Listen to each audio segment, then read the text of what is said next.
오늘 24장의 이 내용은 소위 이제 소계시록이다 이렇게 불릴 정도로 그 내용이 매우 종말론적인 가르침, 교훈들로 구성되어져 있습니다. 그리고 그 다음에 보게 될 25장의 내용은 이 24장의 이런 종말론적인 교훈들에 대한 일종의 비유와 같은 해설이라고 할 수가 있어요. 25장의 내용.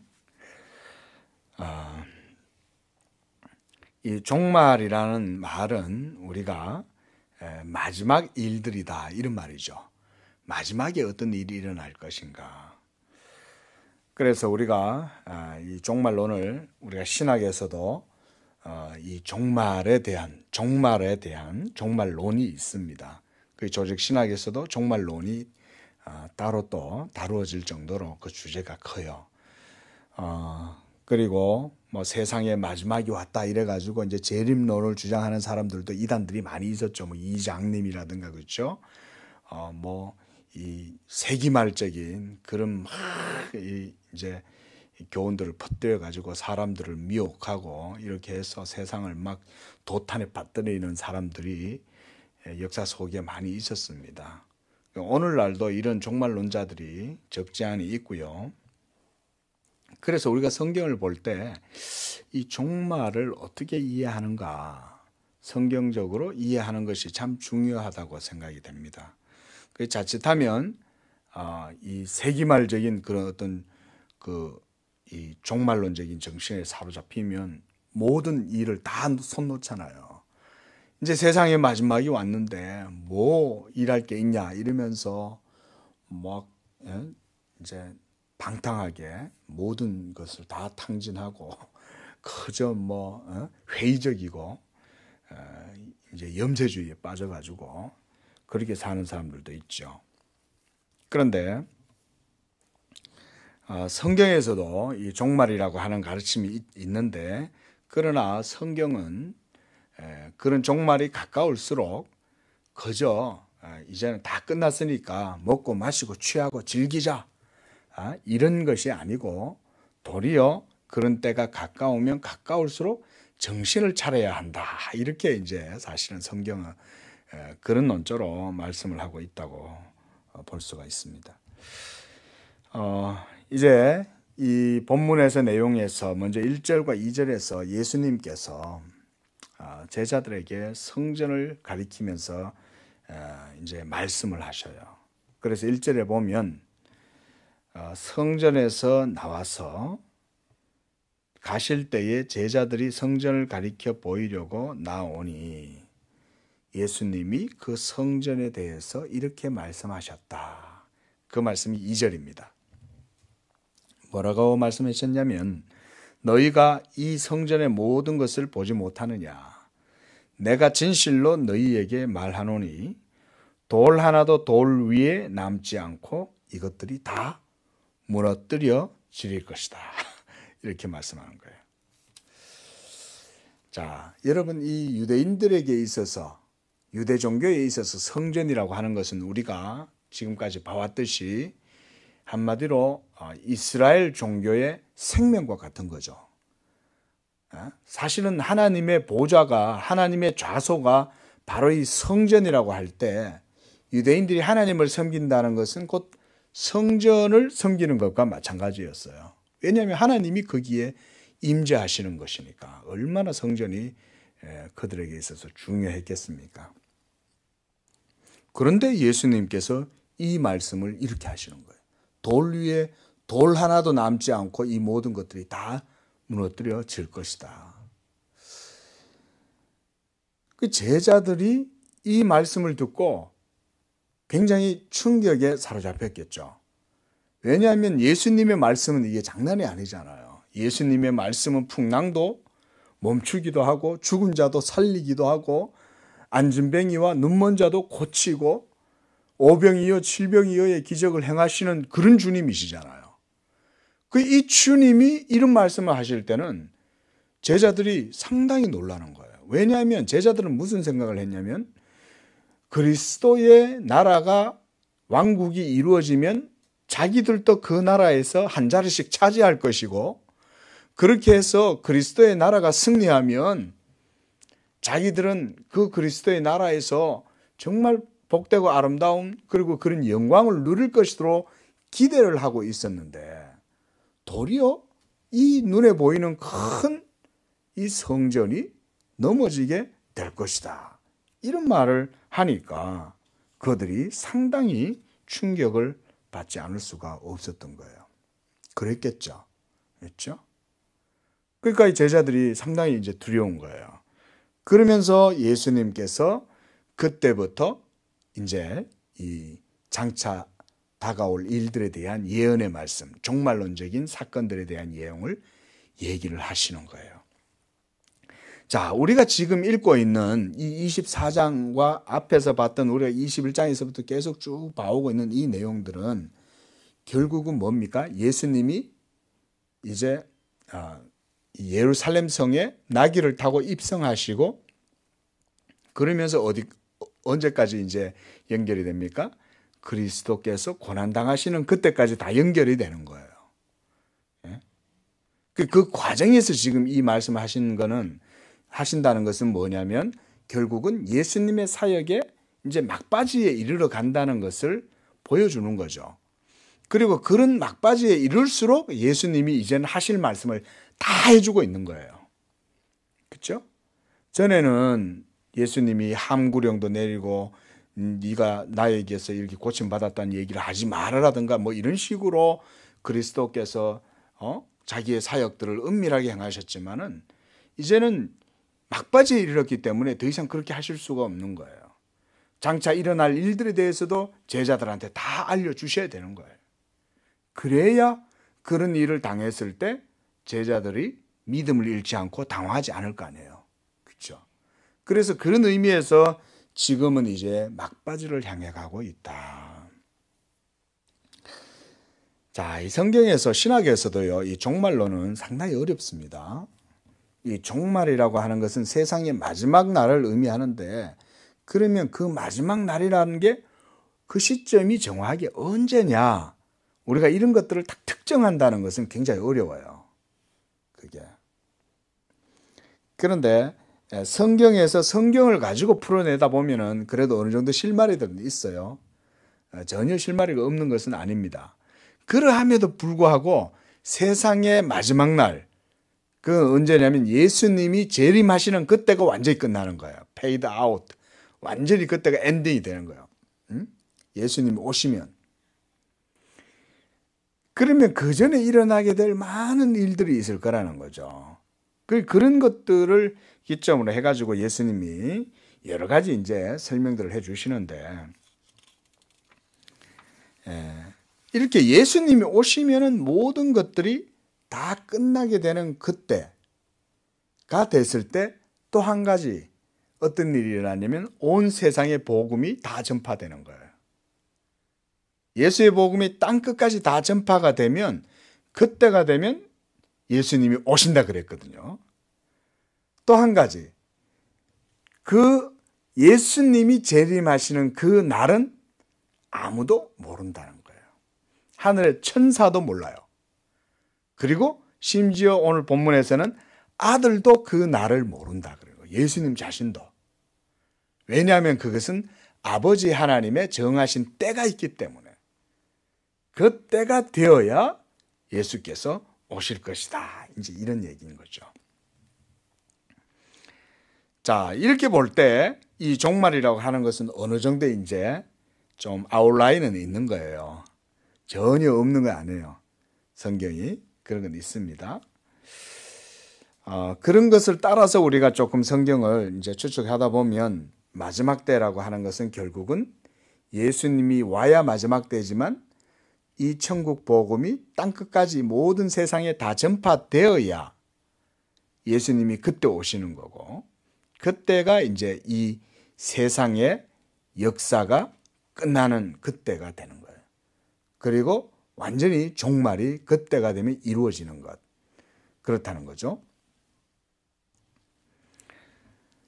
자, 그런데 여기서 제가 잠깐 말씀을 한 가지 드릴 게 있어요. 천국 복음이 땅끝까지 다 전파되면 어떤 일이 일어나겠습니까? 구원받을 사람은 구원받고 예수 안 믿는 사람은 구원을 못 받을 거 아니에요. 그죠? 근데 그 날과 그때는 언제인지는 몰라요.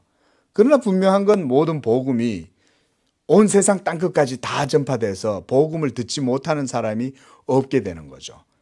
자, 이렇게 되면 어떤 일이 벌어지냐면 하나님께서 택하신 백성들은 그 복음을 다 듣게 되고, 그래서 하나님이 구원하시기로 작정하신 사람들은 다 구원받게 된다는 이런 성경적인 명제를 우리가 여기서 얻을 수가 있어요. 그렇죠?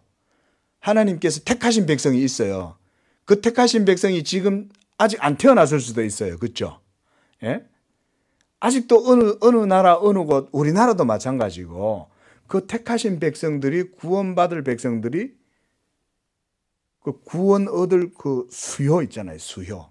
하나님의 택한 백성들 그 이제 총수를, 예? 총수가 있는데 이걸 성경에서는 이제 요한계시록에서는 14만 4천이다 이런 이제 숫자로, 상징적인 숫자를 쓰거든요. 여러분 14만 4천 명만 구원받는다 그 말이 아닙니다. 요한계시록에서 14만 4천이라는 얘기는 하나님의 택하신 백성들의 총수를 상징적으로 말해주는 거예요. 14만 4천 명이면 벌써 나머지는 다 끝났지. 안 그래요? 지금까지 우리가 구원받을 뭐 티켓이 남아 있겠어요? 이미 우리 앞선 세대에, 그렇죠? 예? 초대교회 때부터 시작했어도 이미 다 끝났고, 구약 시대에도 아브라함과 이삭과 야곱과 모세와 엘리야와 뭐 많잖아요. 그럼 그 백성들 숫자들도 합쳐도 14만 안 될까요? 14만 4천 명이면 이미 신약 시대 때 성도들은 구원 얻을 티켓이 모자라요. 재고가 이미 동나버리는 거예요. 그러니까 뭐냐? 그것은 구원 얻는 자들에 대한 상징수다. 그걸 문자적으로 막 이용해가지고 이 여호와의 증인이나 이런 사람들 14만 4천 명을 주장하잖아요. 그 14만 4천 명이면 저들도 지금 14만 4천 명 넘으면 어떡할 거예요? 저들 여호와의 증인 안에도 14만 4천 명이 훨씬 넘어버리면 지금 넘거든요. 그럼 나머지 사람들은 그럼 어떡하냐 이거지. 그러니까 서로 구원받으려고 막 생떼를 쓰는 거예요. 그 이단들은 참. 자, 그러니까 결국 뭐냐면요, 이겁니다. 하나님의 택한 백성들이 구원을 다 받을 그때까지가 어느 시기냐면 종말의 시기예요. 우리가 종말의 시기는 예수님 당시에, 오늘 예수님이 제자들에게 이제 종말에 대해서 얘기를 하고 있잖아요. 그래서 28절까지 계속 종말에 일어나게 될 일들에 대해서 막 지금 설명을 해 주는 거거든요. 그러면 그때만 일어나는 일이냐? 그건 아니라는 거예요. 결국 어디까지 봐야 되냐면 구원 얻을 모든 택한 백성들의 수요가 미치는 그 시간까지가 사실은 종말의 시간이라고 볼 수가 있어요. 그렇죠? 여전히 예수님이 그때 오실런지 안 올런지 그것도 몰라요. 그거는. 그러나 분명한 건 범위가 거기까지 확장되는 거예요. 전 세계에 그리스도의 복음이 다 전파돼서 하나님의 택한 백성들의 수요가 그리스도의 나라로 다 들어올 때까지, 그때까지가 종말의 기간이 그때까지 유보가 되는 거예요. 말하자면 예수님이 승천하시고 난 그때부터 해서 하나님의 택하신 백성들의 수요가 다 채워지는 그때까지가 종말의 기간이다. 이렇게 보시면 안전해요. 자, 이렇게 이제 좀 보면서 성경 본문을 봐가면서 또 좀 말씀을 드리도록 하겠습니다. 말씀드렸듯이 1절과 2절에서 여기에서 이제 이 성전이 여러분 대단합니다.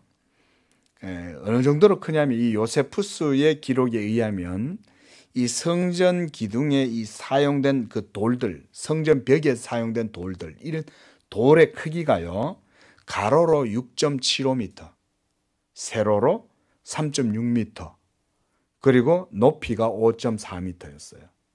돌 하나가. 어마어마한 거죠.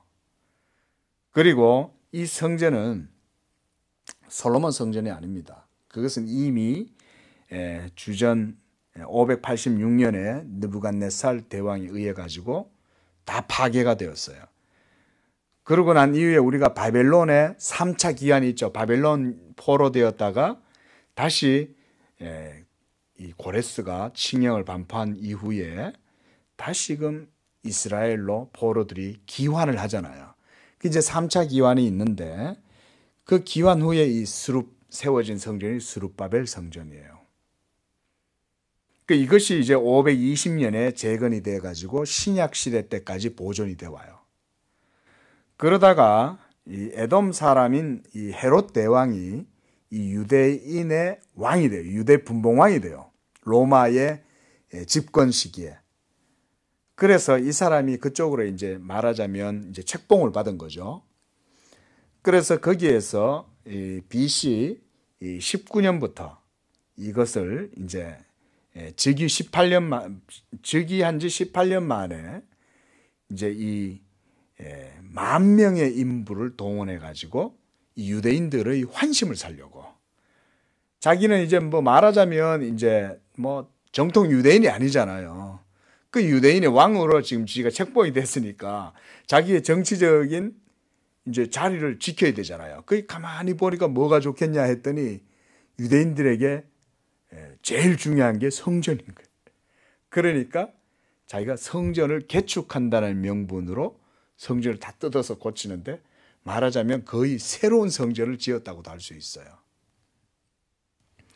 그렇게 해서 이게 언제 완공되냐면 주후 70년이 이를 때까지 이게 계속됩니다. 그래서 그러니까 이제 62년 정도, 주 62년도까지. 그래서 주후 63년도에 이게 이제 완공이 됩니다. 그러고 나서 7년 후인 거의 한 7, 8년이 지나가지고 로마의 침공으로 이 예루살렘 성이 함락이 되고 그래서 로마 장군 디도가 와가지고 성전을 완전히 회파시켜버리고 다 무너뜨려버려요. 그래서 예수님의 이 예언이 이루어지게 된 거예요. 돌 위에 돌 하나도 안 남겨놓고 모든 성전들을 이 로마인들이 다 무너뜨려버리는 거예요. 그 사실상 구약의 성전이 완전히 해파되고 구약의 율법으로 말미암는 예배와 예식과 이런 모든 게 다 끝난 거예요. 이런 걸 보면서 우리가 하나님의 섭리를 알 수 있죠. 왜냐하면 예수 그리스도가 부활하심으로써 사실상 하나님의 거룩한 성전이 그리스도의 몸으로 완성이 됐잖아요.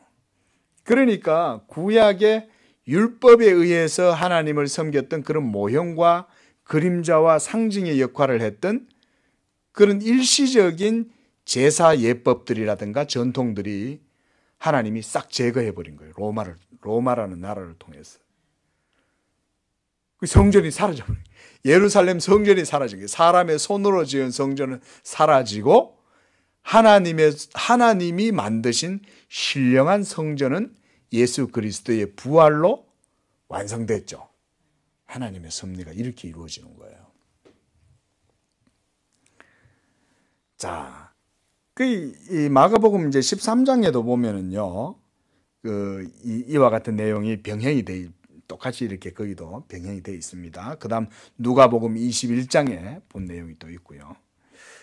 이 성전이 너무나 화려하고 그리고 그 돌들이 너무 크니까 이 제자들이 오늘 본문 말씀을 보면 예수님을 데리고 나와서 이 성전을 가리켜서 예수님한테 보여주려고 했다는 거예요.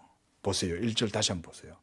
제자들이 성전 건물들을 가리켜 보이려고 예수님께 나왔다 이렇게 말하는 거예요. 짧은 글이지만 이건 뭘 의미하냐면 예수님한테 뭘 보여주려고 그랬다는 겁니까? 이 성전 정말 대단하죠? 이거 보여주려고 그랬다는 거예요. 실제로 마가복음 13장 1절에 보면 이 성전의 화려함에 대해서 그들이 얘기를 하면서 이 돌들이 어떠하고 이 건물이 어떻습니까? 정말 대단하지 않습니까? 이 돌들 대리석들 정말 대단한 대리석이고 크기도 얼마나 크고 이거 지을 때 정말 많은 사람들이 왔고. 자, 여러분 여기서 한 가지 알 수 있는 게 뭐냐면 눈에 보이는 건물의 화려함을 놓고 절대로 하늘의 성전과 비교할 수 없다는 거예요. 뭐 우리나라에도 뭐 우리 교단에도 뭐 큰 뭐 교회들이 있잖아요. 뭐 초대형 교회들이지 않습니까? 여러분 그런 거 물론 뭐 사람들 그 뭐 하나님 영광 위해서 하겠다고 우리가 그렇게 뭐 얘기를 할 수 있겠지만 하나님은 결코 눈에 보이는 것으로 인해서 영광을 받으십니다. 이런 눈에 보이는 건물이 없어도 작은 집에 모여서 뭐 네다섯 사람들이 모여가지고 거기서 기도하고 말씀 보고 주님을 찬양하고 하나님을 예배하고 경배하고 이런 예배가 이루어진다면 여러분 우리 하나님의 은혜와 사랑이 크기에 함께 하시는 줄로 믿습니다. 우리 절대 그런 거 생각하면 안 돼요. 그 예수님도 지금 그걸 보여주시는 거 아니에요. 너희가 이 돌들을 나한테 그렇게 얘기해 주냐? 이거 돌 위에 돌 하나도 안 남고 싹 다 넘어질 거야. 제자들이 얼마나 충격을 받았겠냐 이거예요. 깜짝 놀라가지고 있는데 그때부터 예수님이 이제 마지막에 일어날 일들에 대해서 얘기를 해주고 있는 거예요. 자, 이렇게 그리스도께서 성전이 무너지게 될 것이라고 하는 말을 하자 말자 그들의 관심은 뭐냐면 이제 세상의 끝에 마지막 날에 일어나게 될 일들에 대해서 관심이 전환돼요. 이렇게 사람들은요, 눈에 보이는 게 있으면 그것 때문에 다른 생각을 못해요. 그러나 저거 다 없어진다 라고 얘기하면 그때부터는 그것에 대한 모든 환상이 다 사라지고 그럼 앞으로 어떻게 되지? 이 궁금증만 남는 거예요. 그럼 제자들이 지금 딱 그런 패닉 상태에 빠지게 되는 거죠. 그러면서 주님이 장차 이루어지게 될 나라들에 대해서 얘기를 해주는데 여기서도 제자들은 그러면 장차 이루어지게 될 일들에 대해서 우리에게 알려주십시오. 3절에 보면 그렇게 말하죠. 감람산 위에 앉아 계실 때에 제자들이 조용히 와서 그 조용히 왔다는 말도 이게 뉘앙스가 의미가 있는 거죠. 그렇죠? 왜 조용히 오겠어요? 이 의미심장한 거예요. 어떻게 되는 거지? 이게 말을 못 하겠는 거예요. 이게 앞날이 어떻게 될런지. 그 조용히 와서 예수님한테 마음 한편에 두려운 마음이 있겠죠. 그러니까 물어보는 거예요. 어느 때에 이렇게 성전이 무너지게 되고 이런 일들이 일어나겠습니까? 라고 물어보는 거예요. 그리고 주님의 임하심과 세상 끝에는 무슨 징조가 있겠습니까? 왜냐하면 예수님께서 계속 내가 다시 올 것이다 이런 얘기들을 하잖아요. 그러니까 제자들이 그런 것들을 이제 들었으니까 아, 성전이 멸망하고 무너지면 그 다음에 어떤 일들이 이루어질까 이런 생각들을 당연히 그들이 이제 예수님께 물어보는 거예요. 그렇게 해서 그들이 이제 장차 일어나게 될 일들에 대해서 관심을 가지고 있지만 그러나 사실 제자들의 마음은 아직까지는 미래에 대한 어떤 나름대로 이 장밋빛 환상에 나름대로 부풀어져 있었다고 할 수 있어요. 지금까지 자기들이 예수님과 함께 하면서 예수님이 행하신 이 모든 기적과 능력 이걸 보면 여러분 당연히 장밋빛 환상을 가질 수밖에 없겠죠. 그죠? 우리가 세상 말로 우리가 세상 이야기에도 알라딘 램프 뭐 이런 거 있지 않습니까? 예? 영화도 뭐 알라딘 이런 영화 요즘 얼마 전에 나왔잖아요. 그 뭐 알라딘 램프 하나만 있어도 그 가진 사람이 얼마나 그 자기 이제 이것만 있으면 내가 이 세상의 모든 걸 다 할 수 있을 것이라는 그런 이제 낙관적인 생각을 기대를 가질 텐데 예수님이 자기들의 주님이고 자기들은 예수님의 제자들이고 그래서 이 예수님이 사람을 살리고 그리고 막 오병이어 칠병이어 놀라운 기적과 능력을 행하시는 분인데 그분이 통치하시는 나라가 되면 어떤 나라가 될까? 그 생각을 하게 될 거라는 거죠. 당연히. 그 제자들은 그런 생각을 하는 거예요. 그래서 그들이 앞으로 누리게 될 그런 기대감에 부풀어 있었지만 정작 예수님은 무슨 얘기를 하시는 거예요? 오늘 우리가 읽었던 이 종말에 일어날 사건들은 암울하고 공포스럽고 심지어 막 이렇게 굉장히 황급한 그런 일들이 일어나게 될 것만 지금 예수님이 말씀을 하고 있죠. 그러면서 먼저 4절부터 6절까지는 미혹을 받지 않도록 주의해라. 많은 사람이 내 이름으로 와서 너희들을 미혹할 것이다. 그리고 난리와 난리의 소문이 일어나고 또 민족이 민족을, 나라가 나라를 대적하여 일어나겠고 기근과 지진이 있고 이 모든 것은 재난의 시작이다. 그때의 사람들이 너희를 환난에 넘겨주겠으며 너희를 죽이리니 너희가 내 이름 때문에 모든 민족에게 미움을 받으리라. 이런 이제 살벌한 얘기를 주님이 하시니까 제자들이 이제 엄청 놀랐을 거예요. 근데 이런 일들이 일어났습니까? 안 일어났습니까? 일어났죠. 오순절 성령 강림의 사건 이후에 베드로가 일어나서 막 예수 그리스도 복음을 전파하기 시작하면서부터 이런 일들이 시작되고 로마 황제 네로가 완전히 그 사람 미친 정신병자잖아요. 그래가지고 막 예수 믿는 사람들을 전부 다 잡아서 죽이고 이런 일들이 일어나고 그렇게 된 거죠. 그뿐만 아니죠. 거짓 선지자들이 또 많이 일어나는 거예요. 너희가 사람의 미혹을 받지 않도록 주의해라. 여러분 지금도 마찬가지입니다. 그죠? 그래서 지금도 온 세상에 사도 베드로도 마찬가지고 사도 요한도 마찬가지고 항상 이 거짓 선지자에 대한 예언을 많이 경고를 많이 했습니다. 지금도 민간에 이 거짓 선지자가 많이 있다 그랬습니다. 그때 당시에. 요즘은 많이 있어요, 없어요? 요즘은 더 많아요. 사람 비율이 많아질수록 거기에 비해서 거짓 선지자의 비율도 더 많아졌어요. 그러니까 미혹을 받지 않도록 주의하십시오. 여러분 종교적인 어떤 모임이 있고 뭐 어떤 거기에 뭐 성경 공부가 있고 뭐 이런다고 막 하잖아요. 그런데 아무렇게나 막 가면 안 됩니다. 절대 가면 안 됩니다, 여러분. 예? 교회를 통해서 주시는 하나님의 은혜가 가장 좋은 거예요. 그렇죠? 우리가 밥도 집에서 해주는 밥이 가장 안전하잖아요.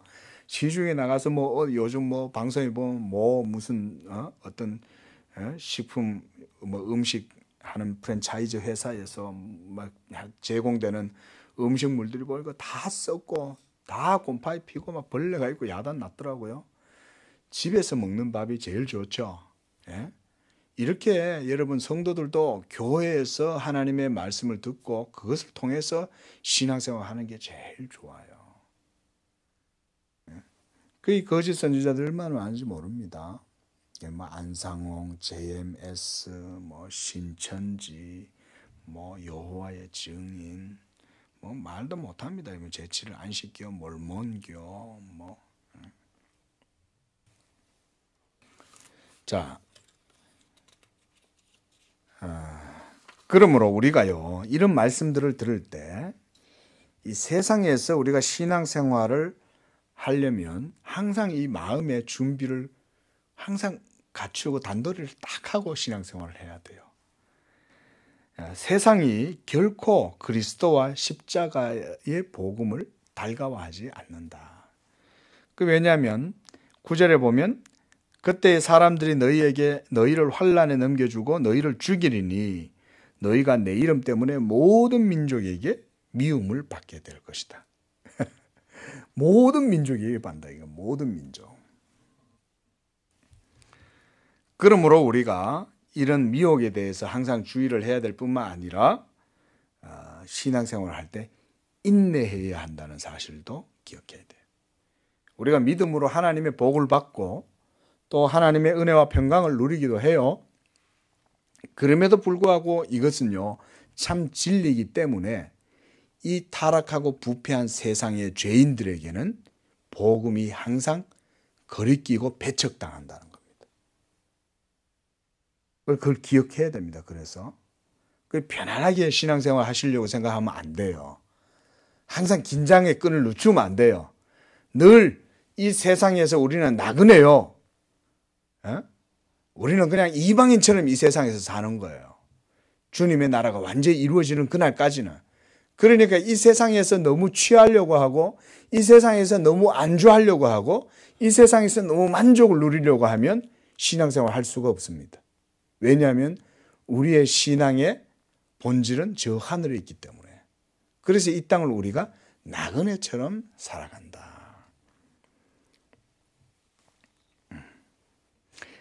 자, 이렇게 10절부터 14절까지 말씀을 보니까요, 그때에 또 많은 사람이 실족을 한다는 거예요. 자, 여기서 뭐냐면 예수 믿는 사람들도 실족하게 된다는 거예요.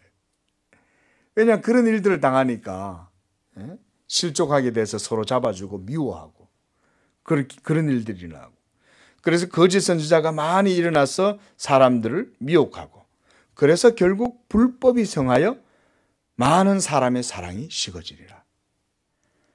자, 지금은 어떻습니까? 지금이 그렇죠. 지금 그런 시대잖아요. 불법이 성해서 많은 사람의 사랑이 식어가는 시대가 됐잖아요. 아비가 자식을 죽이고 자식이 부모를 죽이는 거는 고사하고, 아비가 이제는 부모가 자식을 죽이는 이런 시대가 되고, 이 이제 마지막 시대가 가까워오는 거예요, 여러분. 그러나 끝까지 견디는 자는 구원을 얻으리라. 이 말은 뭐냐? 끝까지 예수 그리스도의 복음과 그리스도에 대한 믿음을 지키는 사람은 그 믿음으로 구원을 받는다, 그 말씀입니다. 그래서 14절에 천국 복음이 모든 민족에게 증언되기 위하여 온 세상에 전파되리니 그제야 끝이 오리라. 예수님이 여기서 그 힌트를 주시잖아요. 그죠? 언제 끝납니까? 종말이 언제입니까? 종말은요, 여러분, 성령이 오셨을 때부터가 종말이에요. 그리고 지금도 종말이에요. 자, 그래서 제가 저번에 사도행전 여러분들께 강의할 때 처음 초기에요, 제가 이제 파루시아 이런 얘기를 했습니다. 파루시아라는 이제 재림이란 말도 되지만 성령의 임재 이런 의미도 사용돼요. 하나님 나라의 도래 이런 말로도. 그 종말이라는 거는요, 우리가 마지막이잖아요. 근데 그 마지막이 예수님이 승천하셔가지고 성령을 보내주면 그때 끝날 줄 알았더니 그게 아니라 사실은 종말은 그때로부터 시작해서 언제 끝난다는 겁니까? 지금 14절에 끝난다는 거예요. 보세요. 이 복음이 모든 민족에게 증언되기 위해서 온 세상에 전파되리니 그제야 끝이 오리라 그러는 거예요. 지금 여러분 이제 전 세계 대부분 다 복음 다 들어갔습니다. 그러니까 사실은 저는 뭐 이런 말 하면은 위험해서 말을 잘 안 합니다. 왜냐하면 성경이 그렇게 얘기를 안 하니까 말을 하면 안 돼요. 그때쯤 되면 될 것 같아요, 이런 말도 하면 안 돼요. 그건 몰라요. 아직 천년이 남아, 우리 인간의 시간 단위로 1000년이 남았을 수도 있고 2000년이 남았을 수도 있어요. 그거는 모르는 거예요. 내일이 될 수도 있어요. 그건 몰라요. 왜냐하면 예수님이 우리가 아무렇게나 시간을 재단해 가지고 특정할까 봐 그렇게 하면 안 된다고 예수님 말씀하셨잖아요. 언제인지 모르는 거예요. 도적이 언제 온다는 거예요. 도적이 나 내일 올 거야 이렇게 하고 오는 도적 아무도 없죠. 도적은 시도 때도 없이 예고 없이 오늘날 딱 왔다고 훔쳐가잖아요.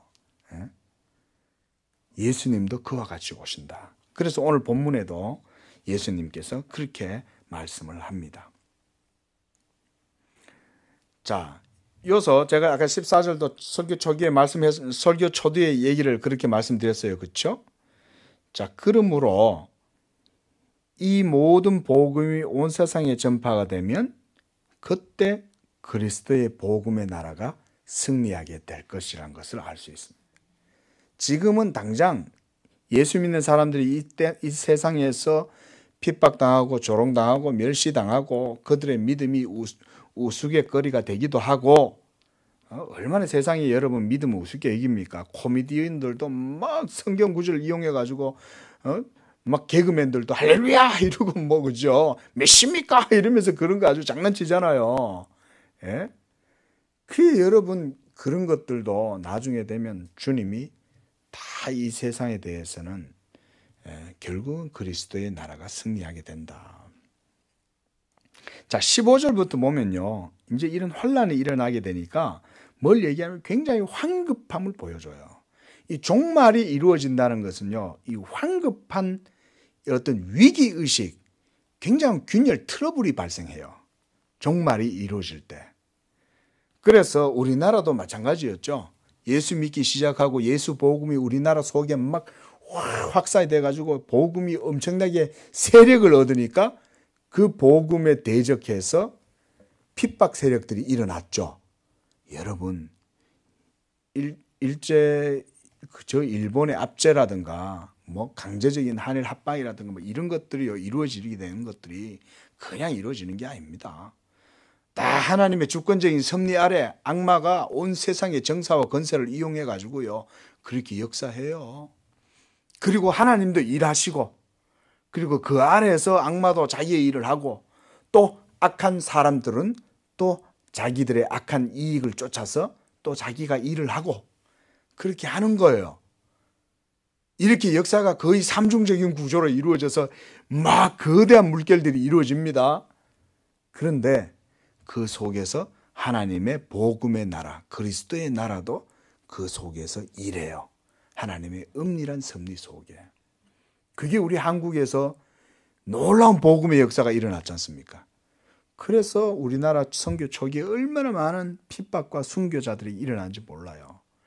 예? 그래서 많은 목사님들이 그 일제 순사들에 의해서 죽임을 당할 뿐만 아니라 옥고를 치르고요. 그렇게 해서 고생을 했습니다. 그리고 또 해방되고 난 이후에 얼마 있다가 또 남북이 또 갈려져 가지고 또 이 공산주의자들 때문에 우리나라가 완전히 또 이 목사님들이 많이 죽었습니다. 성도들이 많이 죽고요.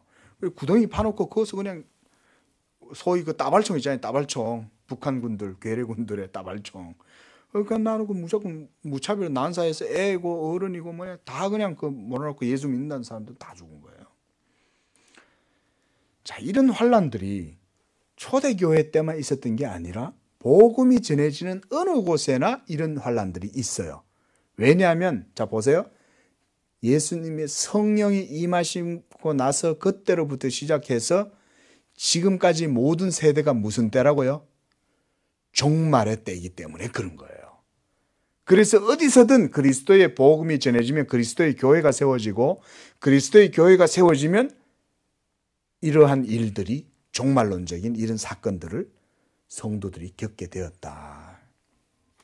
그래서 제가 종말은 온 세상 땅끝까지 그때까지가 다 종말이라는 거예요.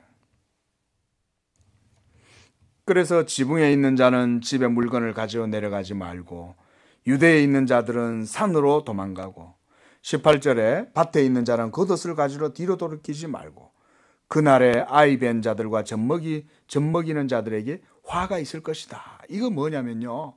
뭔 표현이냐면 이거는 일종의 문학적인 표현이에요. 뭐냐면 종말의 때에 이런 환란이 있는데 이런 환란은 일어나면 굉장히 황급한 황망한 상태가 갑자기 임하는 거예요. 그러니까 갑자기 임하니까 도망갈 틈이 없는 거예요. 이게. 그렇죠? 그 도망갈 틈이 없이 그런 일들을 당하게 될 것이다.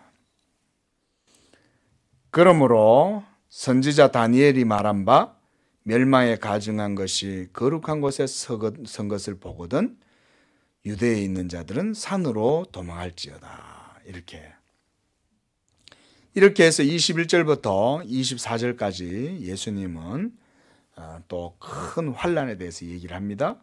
그래서 이런 환란은 창세로부터 지금까지 이런 게 없었고 이후에도 없으리라. 이것은요 진짜 이 초대교회 때 성도들이 당한 이 환란과 핍박을 생각하면 돼요.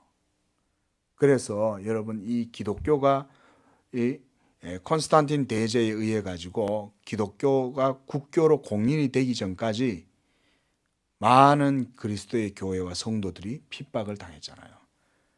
그 몇 대가 이 그 카타콤 속에 이 지하의 무덤 동굴 속에 석회암 동굴 속에 들어가 가지고요. 거기서 그냥 사는 거예요. 얼마나 힘들게 사는지 몰라요, 그때. 상상을 못 하는 거죠, 요즘 사람들은. 자, 이렇게 여러분 황급하게 모든 일들이 이루어지게 될 때에 또 어떤 자들도 나타나냐면 거짓 선지자들도 많이 일어나요. 그 오늘날도 마찬가지죠.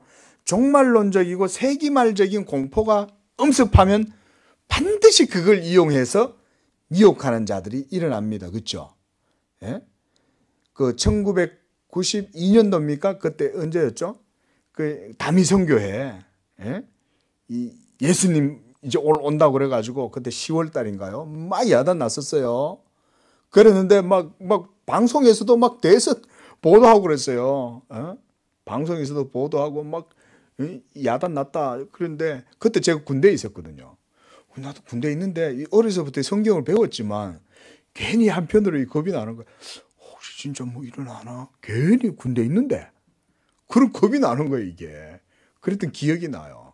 근데 자고 일어났더니 그 다음은 어떻게 됐어요? 말짱 도루묵이야, 꽝이야. 자, 이러면 그런데 미혹되면 안 된다 이거죠. 거기 미혹된 사람들이 나중에 어떻게 할게요? 정신 차렸을까요? 정신 안 차립니다. 아, 우리가 잘못 받았어. 이러고 또 나를 또 수정했어. 수정해서 아마 또 다음에 계산을 잘못해가지고 아유 미안 실수 이렇게 된 거예요. 미안 실수. 자, 여러분 전혀 모릅니다. 성경에서 예수님이 그 나라가 그 신은 하늘의 천사도 아들도 모른다 그랬어요. 그러니까 25절에 보면 예수님이 이렇게 말해요. 내가 너희들한테 미리 말한다. 이렇게 말해요. 내가 너희들한테 미리 말하는데 사람들이 여기에 그리스도가 있고 저기에 그리스도가 있다 이렇게 말해도 절대 그거 믿고 그곳에 가지 마라 이렇게 말한 거예요. 이장님이 따라가지 말고 신앙촌 따라가지 말고 여호와의 증인 문선명이 따라가지 말고 안상호이 따라가지 말고 안상호이 죽고 나니까 또 안상호이 마누라가 또 하나님 어머니라고 또 등장하고 그런데도 그 모인 사람이 얼마나 많은지 아세요? 상상 초월해요. 여러분 모여 있는데 그냥 안 모여 있어요.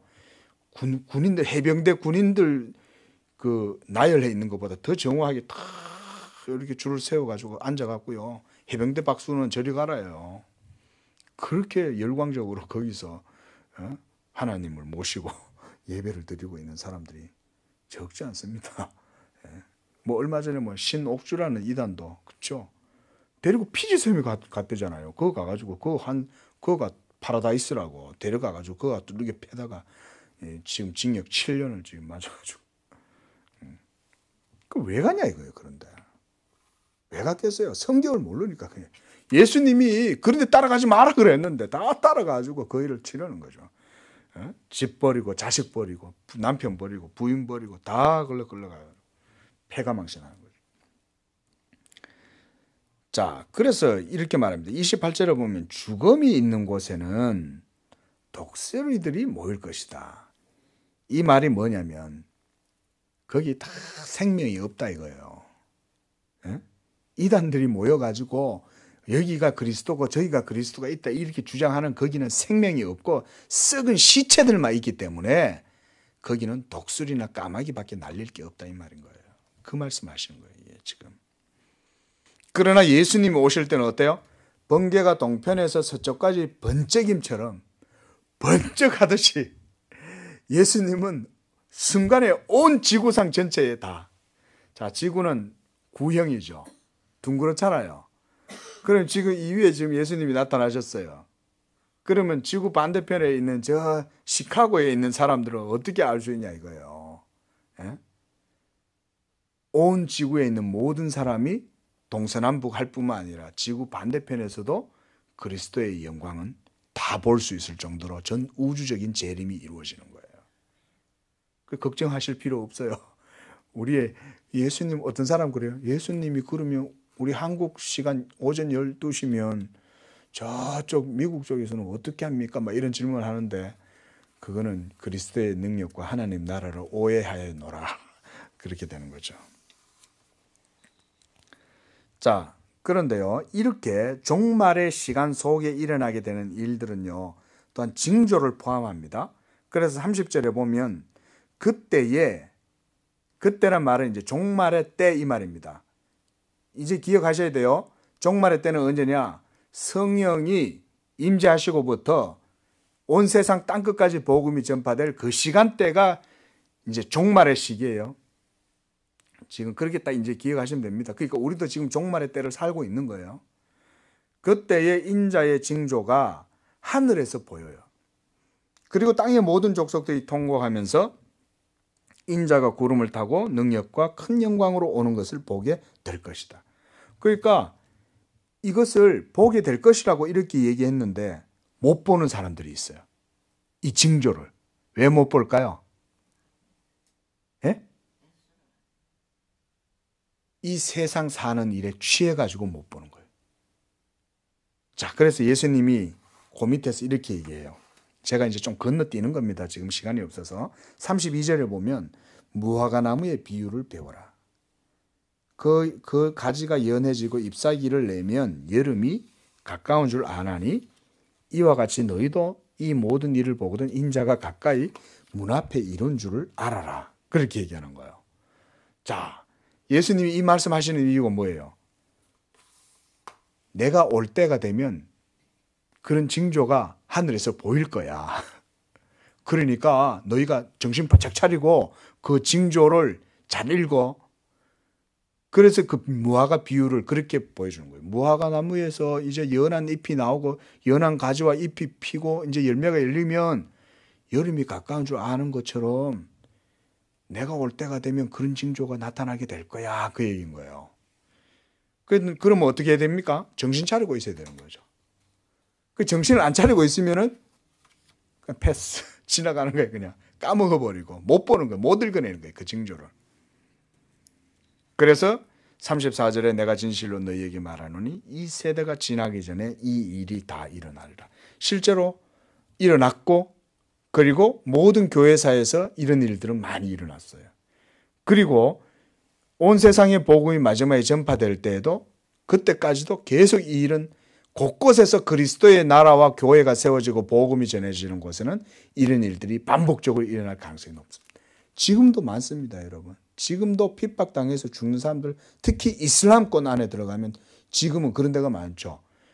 한 40, 50년 전에는 우리나라 같은 경우는 이제 일제치하에서 또 공산군에 의해서 그랬지만 지금 저쪽 지역으로는요, 이미 이슬람권 안에 있는 사람들이 지금 또 그런 일들을 많이 당하고 있죠. 어쨌든 간에 모든 민족이 모든 하나님의 택한 백성들과 교회를 대적하고 괴롭히고 그렇게 한다는 거예요. 그게 바로 모든 종말의 시기 속에 온 복음이 전해지는 세계 도처에서 그 일이 일어나게 될 것을 보여준다는 겁니다. 자, 그래서 예수님이 천지는 없어질지언정 내가 한 이 모든 말은 없어지지 아니하리라. 그러나 그날과 그때는 아무도 모른다. 참 여러분, 이렇게 예수님이요 아주 우리 교회를 위해서 다 얘기를 해주신 거예요. 그러면서 보세요. 37절에 거기서 이제 39절까지 노아의 때에 물론 이제 홍수 심판이 일어나잖아요. 그 노아가 130년 동안 이 건조를 하잖아요. 방주를 건조할 때에도 사람들이 전부 노아를 보고 비웃고 조롱했을 거 아니에요. 영감 오늘 어디가? 방주 지으러 가? 미쳤구먼. 아직도 미쳐서 언제 정신 차릴 거야? 그러면서 시집 가고 장가 가고 이 세상 일들 다 하고 있었다는 거죠. 그래서 38절에 홍수 전에 노아가 방주에 들어가던 날까지 사람들이 어떻게 했어요? 먹고 마시고 장가 들고 시집 가고 있으면서 홍수가 나서 그들을 다 멸하기까지 깨닫지 못했다는 거예요. 그러니까 징조를 잘 읽으려면 항상 정신을 안테나를 세워놓고 깨어 있어야 된다. 그 얘기가 뭐냐면 예수 믿음 안에 온전하게 거하면 된다 이거예요. 이 말은 오히려 부정적인 용어가 아니고 부정적인 표현이 아니라 우리 예수 믿는 사람들을 오히려 예수님이 안심시키는 말씀인 거예요. 오히려.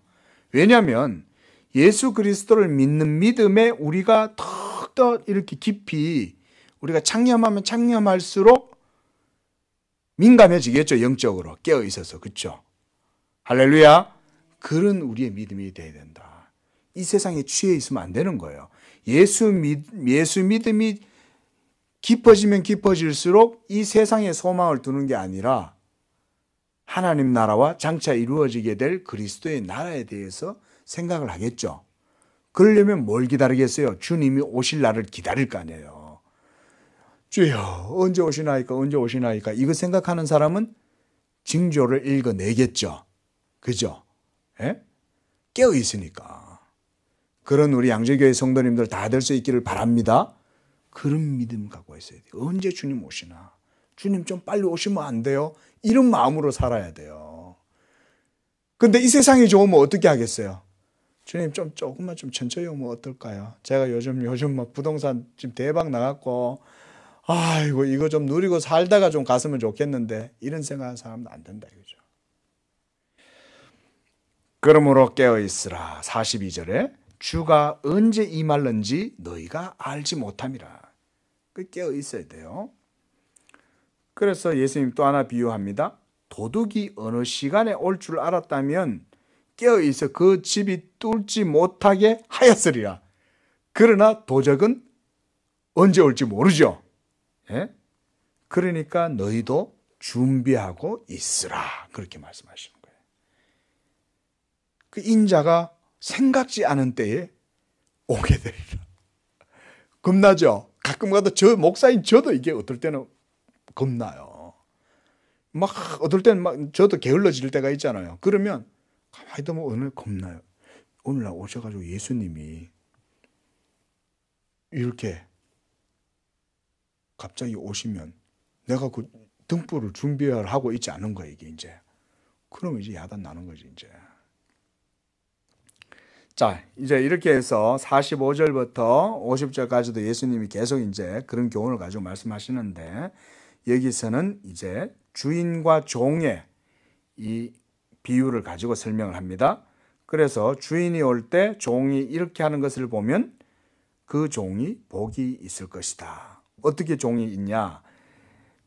지혜 있는 종이 되어 주인에게 그 집 사람을 맡아 때를 따라 양식을 나눠주는 바로 그런 종. 여기서는 이제 양식을 나눠준다 이 말을 우리가 좀 요즘 말로 바꾸면 하나님의 복음의 말씀을 따라서 하나님의 집을 잘 지키고 또 그 말씀을 또 성도들과 함께 잘 나누고 이렇게 해서 믿음으로 세워주는 종. 신실한 하나님의 종들을 의미할 수 있습니다. 그리고 나면 이제 주인이 그 모든 소유를 그에게 맡기리라. 왜냐하면 잘했잖아요. 그러니까 이제 그렇게 한다는 것이죠. 그러나 48절에 악한 종은 어떻게 해요? 주인이 더디 오리라. 이런 생각하면 안 되는 거예요. 이제 목사들도 정신을 차리고 있어야 되는 거예요. 예? 아, 예수님 뭐 보니까 암만 기다려도 안 오네. 2000년 지났는데도 안 오는데 뭐. 또 뭐 3000년 될 줄 어떻게 알겠어. 나 살 동안은 안 오실 걸? 이 생각을 했다가는 이제 큰일 난다 이거죠. 언제 오실지 모르니까. 그러면서 친구들과 술 먹고 동료들하고 데리고 놀고 이러고 있다 보면 안 된다. 자, 그러니까 51절에 그런 종들은 엄히 때리고 외식하는 자가 받는 벌에 처하리니 거기서 슬피 울며 이를 갈리라. 이렇게 예수님의 비유는 한치의 오차도 없다. 빈틈이 없다. 예수님의 비유는. 자, 이렇게 뭐 사실은 이거요. 제가 지금 이제 우리가 한 장씩 하기로 했기 때문에 한 장을 그냥 겉핥기식으로만 몇 개 중요한 것만 이제 짚고 넘어갔는데 이 거의 뭐 사실은 제가 봤을 때는 좋게 한 3주 정도는 해야 되는 분량인데요. 그냥 넘어갑니다. 그러나 오늘 설교에서 제가 이제 신학적으로 좀 중요한 것들만 몇 가지 언급을 했습니다. 예수님이 오시는 재림 때는 아무도 몰라요. 그러나 종말의 시기는 예수님 성령이 임하시는 그때로부터 해서 복음이 땅끝까지 전파되는 그 시기까지가 종말의 시기다. 우리도 그 종말에 지금 포함되어 있어요. 그러니까 우리가 여러분 마음 놓고 살면 안 됩니다. 천국이 우리 예수 믿는 사람들을 마음에 품고 살지만 여전히 우리는 이 세상에서는 지금 잠깐 거류하다 가는 나그네입니다. 우리는요. 이걸 잊으시면 안 돼요. 그리고 이 세상에 많은 거짓 선지자들이 많다는 걸 항상 기억하시고, 그리고 제일 중요한 거는 예수 믿음으로 인내하면서 천국을 바라보면서 살아야 된다. 이것이 24장의 또 주요한 큰 교훈이라 하겠습니다.